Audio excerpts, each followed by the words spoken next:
अहिंसा तीर्थ प्रणेता, अहिंसा तीर्थ प्रणेता, जय जय हो भारत गौरव राष्ट्र संत प्रमुख सागर। स्वर्णिम स्वर्ण जयंती का अवसर ये महान है, मिलकर हम मनाएंगे गुरुवर देश की शान है प्रमुख सागर।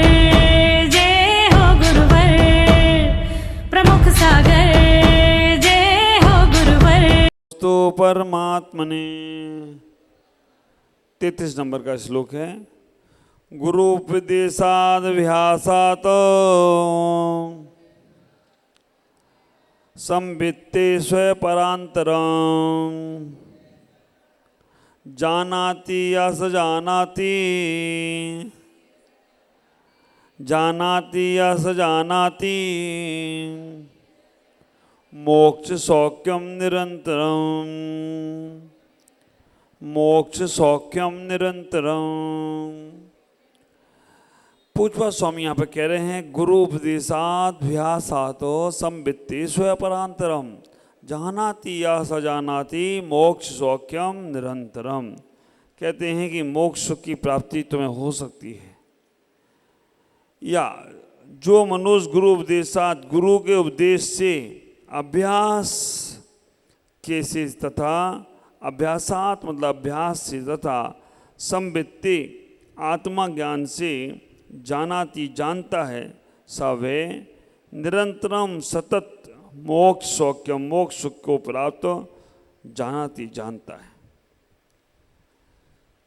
पूज्य स्वामी यहाँ कहने का प्रयास कर रहे हैं कि जो व्यक्ति सब कुछ तो समझ लिया, सब कुछ तो जान लिया, लेकिन वो कह रहा है कि मैं बढ़ूं तो बढ़ूं कैसे आगे, आगे बढ़ाने वाला कोई मार्गदर्शक तो होना चाहिए ना। गाड़ी तो हमारे पास है लेकिन ड्राइवर नहीं है, तो ड्राइवर तो होना चाहिए। नाव तो मेरे पास है लेकिन इसको पतवार खेने वाला नहीं है। आप विचार करके रखना। आचार्य यहाँ कहने का प्रयास कर रहे हैं कि उसके लिए आपको कहीं बाहर नहीं जाना है, गुरु को स्वीकार कर लो और गुरु के माध्यम से अपने जीवन की बागडोर, अपने जीवन को पार कर सकते हो। दूसरे नंबर पे उन्होंने कह दिया गुरु को भी स्वीकार नहीं कर पाओ तो आत्मज्ञान से आगे बढ़ने का प्रयास करो। लेकिन सबसे ज़्यादा आत्मज्ञान तक जाने के लिए भी हमें गुरु को स्वीकार करना बहुत ज़रूरत है। उन्होंने कहा इतने सारे झंझटों में नहीं पड़ना है, तो केवल एक बार आप अपने जीवन में एक गुरु को स्वीकार करके, क्योंकि इतनी गाथाओं में 32 गाथाओं में उन्हें केवल तुम्हें बताने का ही प्रयास किया, ये करो वो करो ये करो, लेकिन उनको लगा होगा कि भोला प्राणी करेगा कैसे, जब तक इसे कोई मार्गदर्शन देने वाला नहीं होगा, जब तक इसे मार्ग प्रशस्त करने वाला नहीं होगा, तब तक ये कैसे करने का प्रयास करेगा। तो आचार्य पूज्यपाद स्वामी ने कह दिया कि अपने जीवन में गुरु उपदेशात, गुरु के उपदेश से अपने आप को मार्ग प्रशस्त करो। और मैं आपसे कहना चाहता हूँ, तुम्हारी समझ में कुछ भी नहीं आई, 2 और 2 5 होते हैं, ऐसा भी गुरु कह दें और तुमने उस बात को सिरदा कर लिया, भले ही बात गलत है, 100% गलत है, लेकिन तुम्हें मालूम नहीं है। मालूम है तो फिर सही करना है, लेकिन मालूम नहीं है। आचार्य पूज्यपा आचार्य नेमिचंद सिद्धांत चक्रवर्ती ग्रंथ गोमटसार में कह देते हैं कि जो गुरु ने कह दिया उस पर तुमने सिरधान कर लिया तो आपका कल्याण निश्चित ही है। गुरु के मुख से निकला हुआ हर शब्द एक मंत्र होता है और गुरु से कलम से लिखा हर शब्द एक ग्रंथ होता है। अगर आपकी गुरु के प्रति श्रद्धा है, गुरु के प्रति आस्था है, तो गुरु ने जो कह दिया वो तुम्हारे जीवन में कल्याण में कारण बनेगा। मैं एक उदाहरण हमेशा देता हूँ। पंजाब जब मेरा भ्रमण हुआ, पंजाब में जब मेरा भ्रमण हुआ, पंजाब में आज तक कोई साधु नहीं पहुँचे। तो जब पंजाब भ्रमण हुआ, वहाँ के एक ग्रंथी साहब आए जो गुरुद्वारे में गुरु नहीं होते, सिखों में गुरु नहीं होते, 10 गुरु हो गए हैं, बस 10 गुरु से उनका 11वां गुरु नहीं होगा। उनके यहाँ ग्रंथी साहब बोलते हैं उनको, है ना। अपने यहाँ तो जैन में गुरु, हर धर्म में गुरु होंगे, लेकिन वहाँ पर गुरुवाणी को ही गुरु माना है। तो वहाँ पर एक उदाहरण उन्होंने दिया कि एक व्यक्ति के पास आया, भगवान मेरा कल्याण कैसे होगा। उनके पास टाइम नहीं था, उन्होंने कहा परे हट। परे हट का मतलब दूर जा। उस व्यक्ति ने इसको ही गुरु मंत्र मान लिया। उसे पता नहीं था कि ये गुरु क्या बोले हैं, लेकिन उसके कानों में ये शब्द पड़ गया परे हट। और परे हट करते करते करते करते 3 दिन बाद 5 दिन बाद उसने सबको परे हटा दिया। जो दिक्कत लेकर आए परे हट, जो तकलीफ आए परे हट, जो विकल्प आए परे हट, जो कोई भी गड़बड़ करे परे हट। आप विचार करके रखना, वो मंत्र उसके काम में ऐसे आ गया कि 3 दिन में 5 दिन में उसका कल्याण हो गया। एक उदाहरण आपको अपने जिनागम का दें। शिवकोटि महाराज, शिवभूति महाराज, शिवभूति महाराज जिनको कुछ भी याद नहीं होता था। गुरुदेव के पास भी जाए कहें महाराज हमको कुछ भी याद नहीं आता था। उदाहरण दोनों समझना, एक जगह ऐसा भी अष्टपौड़ी में आया कि 11 अंग के पाठी भी थे वो, और एक जगह ऐसा भी आया है कि उन्हें याद नहीं होता था। गुरुदेव के पास गए और कहा कि मुझे कुछ भी याद नहीं होता है।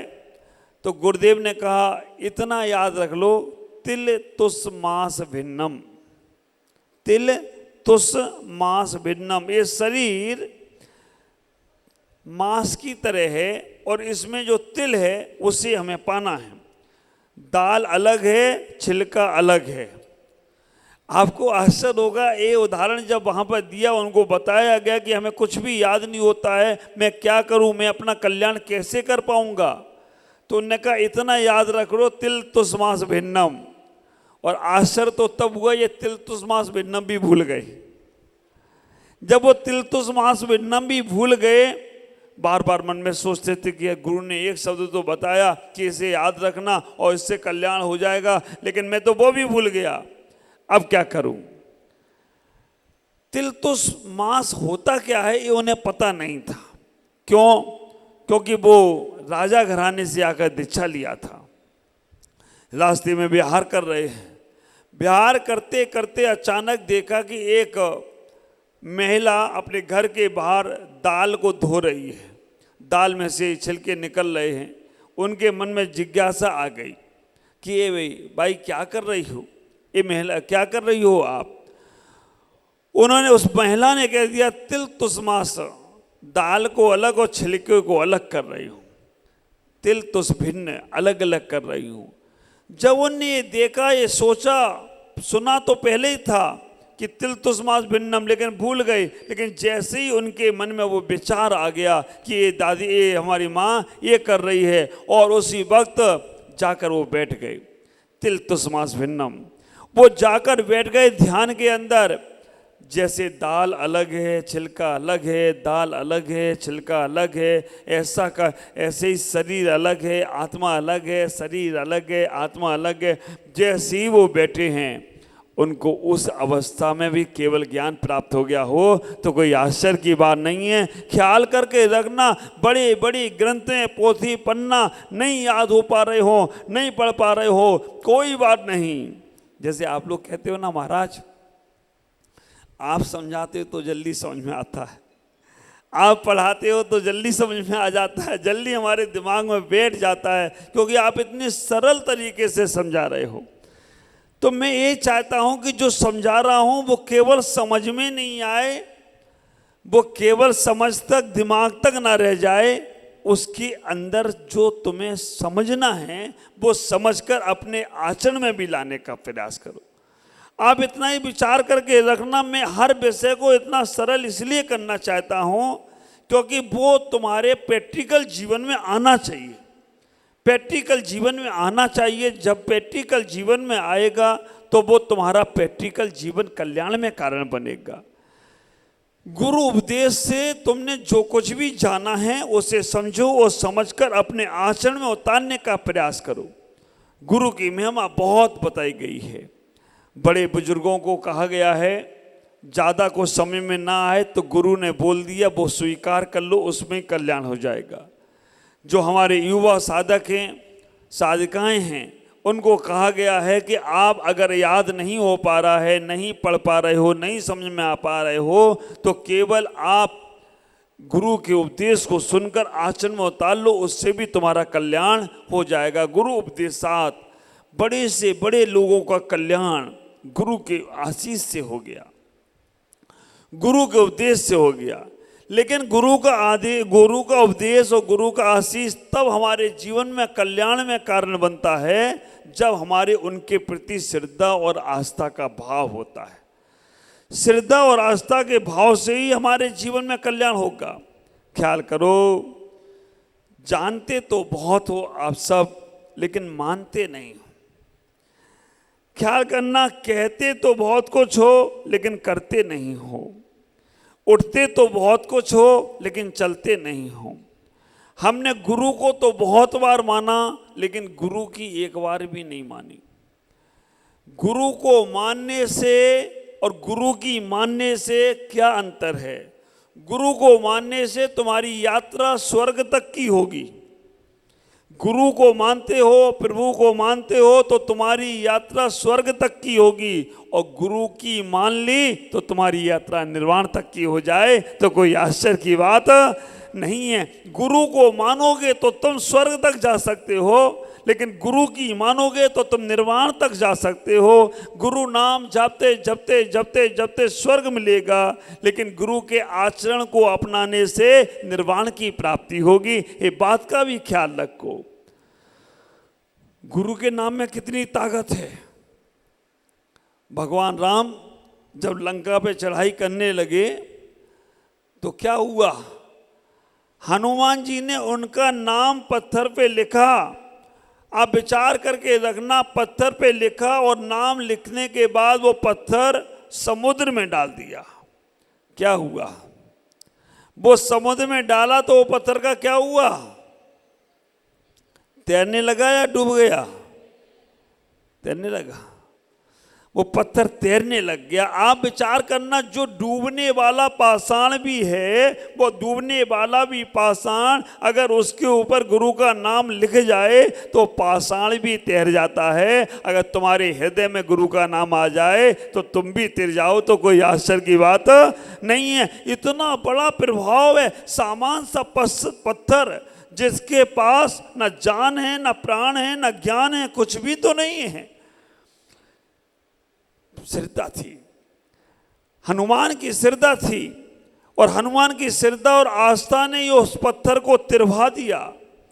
आप विचार करना, जैन आगम में ये उदाहरण आता है। आचार्य कुंद स्वामी को हम क्यों पूछते हैं? आज मूर्तियों में हम कुंद का नाम क्यों लिखते हैं? कुंद बलात्कार गढ़ी। प्रतिमा की प्रशस्ति कभी पढ़ोगे तो उसमें लिखते हैं कुंद आमनाए। क्यों? कभी रीजन जाना? कुंद का नाम क्यों इतना हम सर ऊपरी लेने का प्रयास करते हैं? कहते हैं आचार्य भद्रभाव स्वामी के बाद, भद्रभाव स्वामी के समय 24,000 मुनिदास थे। जब अकाल पड़ा, उत्तर दिशा में अकाल पड़ा, तो 24,000 मुनि, और अकाल की भी सूचना कैसे मिली उन्हें? एक बच्चा रो रहा था। भद्रभाव स्वामी निमित्त ज्ञानी थे, चले जा रहे थे, बच्चा रोने लगा, वहाँ बस वो समझ गए। निमित्त ज्ञानी को ज़्यादा समझाने की जरूरत नहीं पड़ती, वो सब समझ जाते हैं। 1 मिनट में समझ गए कि अब यहाँ 12 साल का अकाल पड़ने वाला है, और वहाँ कर रहा है तो 12, और क्यों तड़प रहा है बच्चा? भूख से तड़प रहा है। उन्होंने सारे शिष्यों को बोला कि चलो, यहाँ उत्तर में अकाल पड़ने वाला है, दक्षिण में हम सुरक्षित रह सकते हैं, दक्षिण में चलो। 12,000 शिष्य गए। पंचम काल का विषय है ये, चौथे काल का नहीं। भगवान महावीर स्वामी के मोक्ष जाने के 500 वर्ष बाद भद्रभाव स्वामी हुए हैं। अभी से 2000 साल पहले लगभग इतने मुनि थे। 24,000 तो उनके ही संग में थे अकेले, और उसके बाद तो कितने 24,000 मुनि। आप विचार करना, गुवाहाटी में इतने जैन तो होंगे ना? नहीं, तुम्हारे यहाँ गुवाहाटी में 24,000 जैन नहीं हैं। 2,500 घर में 8,000 जैन, 10,000 जैन। इतने मुनि थे, इतने मुनि। और वो मुनि जब एक साथ निकलते थे ना, तो एक एक घर में 100 मुनियों की चौकी हो जाती। तुम्हारे घर में एक मुनि की जगह है? अभी तो है, 2-4 मुनि तो आ ही जाते हैं, 2-4 साधु तो आ ही जाते। इतने बड़े घर थे, इतने बड़े बड़े परिवार थे, 100-100 मुनि राजों के एक साथ घरों में आहार हो जाते थे। कैसे वो दृश्य होता होगा, आप विचार करना।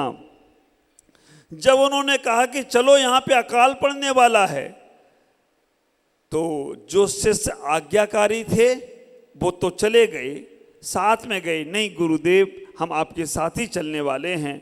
बोला भी नहीं, तर्क भी नहीं किया, क्यों चलूं, क्यों जाऊं, क्यों पूछूं, क्यों करूं। उन्होंने श्रद्धा से गुरु ने आज्ञा की और चले गए। लेकिन थोड़े से उदंड भी थे। उन्होंने कहा मैं क्यों जाऊं, मैं तो यहीं रहूंगा।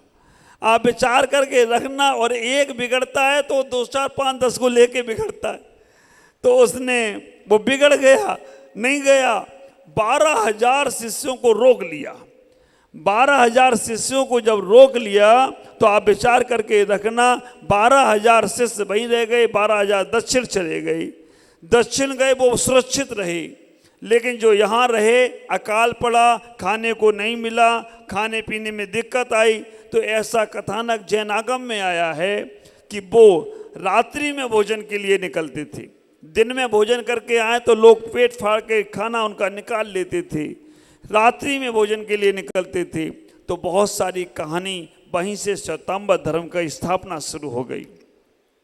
ऐसा जैन आगम बोलता है, दिगंबर का बोलता है। श्वेतांबर में आप जाओगे तो वो भी बोलता है। जब ये दिगंबर और श्वेतांबर दोनों का वाद विवाद हुआ, कौन पुराना कौन नया, तो कुंद आचार और उधर श्वेतांबर समाज में स्थूलबद्ध आचार, दोनों आचार गिरनार के पर्वत पर थे। आप विचार करके रखना, गिरनार के पर्वत पर अंबिका देवी, जो भगवान नेमिनाथ की रक्षिका देवी है, पाषाण के रूप में थी। दोनों आचार, स्थूलबद्ध आचार और कुंद आचार ने कहा कि कौन सा धर्म पुराना है, ये पत्थर की मूर्ति बोलेगी। विचार करना, दोनों ने कहा ठीक है, जो ये मूर्ति बोल देगी वो ही धर्म पुराना होगा। ऐसा कथानक आता है। स्थूलबद्ध आचार, हम जो मंगलम भगवान वीरो, मंगलम गौतमो गढ़ी, मंगलम कुंद आद्यो बोलते हैं, ऐसा श्वेतांबर समाज में मंगलम स्थूलबद्ध आद्यो बोलते हैं। हिंदुओं में जाएंगे तो मंगलम विष्णु आद्यो बोलते हैं, जैनों में जाएंगे तो कुंद आद्यो बोलते हैं, और हम पुष्पदंत आद्यो बोलते हैं, क्योंकि जिनागम की हम बात कर रहे हैं। लेकिन इसमें अपने को ज़्यादा उलझना नहीं है। आप इतना ही विचार करके रखना, कुंद ने उस पाषाण की प्रतिमा में जब उनने कहा स्थूलबद्ध आचार से आप बात करो, स्थूलबद्ध आचार ने प्रतिमा से बुलवाने का प्रयास किया, प्रतिमा कुछ नहीं बोली।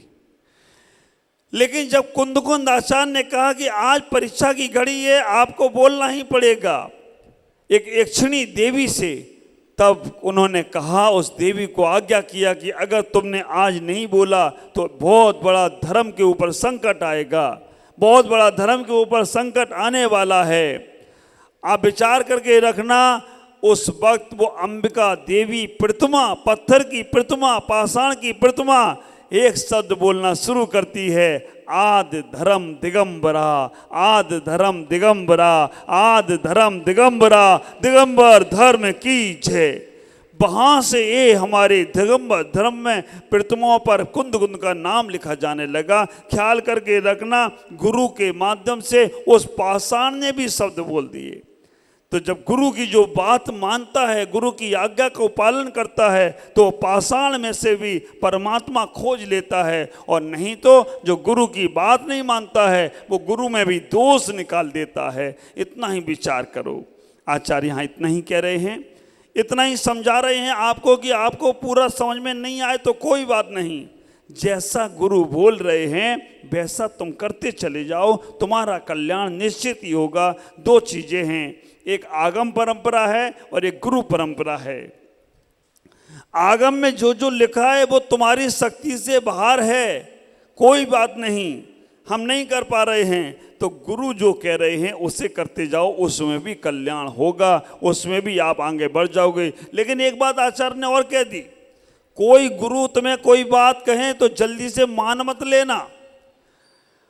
अगर तुम्हें पहले और कोई आचार्य की बात मालूम हो और कोई आचार्य ने कहा हो, पुराने आचार्य ने तो पहले उस बात को भी रखना और फिर गुरु से चर्चा कर कर उसको अपने जीवन में उतारने का प्रयास करना।